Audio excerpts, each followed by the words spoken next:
Today in news, the Biden administration has announced that they smoked Donald Trump on cannabis policy. The Biden administration has announced a couple weeks ago that they're actively pursuing rescheduling cannabis from a Class 1 to a Class 3 substance.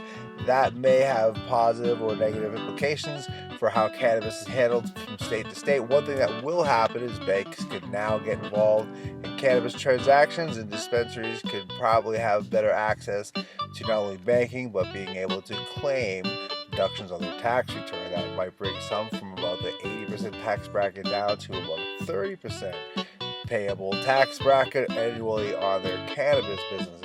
If the scheduling of cannabis is changed federally, it may have implications on a state-to-state basis with states that don't currently have cannabis programs. What experts are saying, it probably wouldn't affect states that currently do have cannabis programs. Also in news, New Hampshire Senate has approved a bill submitted by the House of Representatives.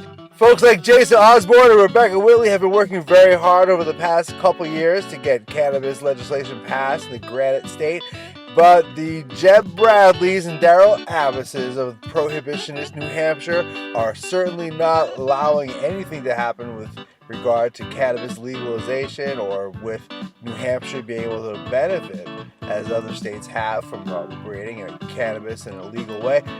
Before passing the bill, a few amendments were added. One of them actually made it so if you get caught in New Hampshire with cannabis in your car, it's an automatic misdemeanor and a loss of a license for 60 days. That doesn't require the person to be using or to be presenting evidence that they've been on cannabis while driving. Just rather they had cannabis in their car is enough to put somebody in the legal system under these new rules. The other thing is they do not want any sort of benefit from cannabis legalization in the form of taxation to benefit the schools. I feel like it would be wrong to have the schools getting an impact.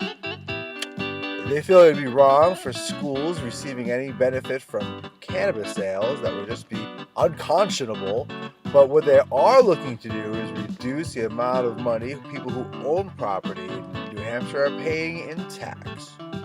Also in news, sad news for Martha's Vineyard's cannabis users. Their one vertically integrated dispensary, Fettle, has announced they're going to be closing down its operation by the fall of 24.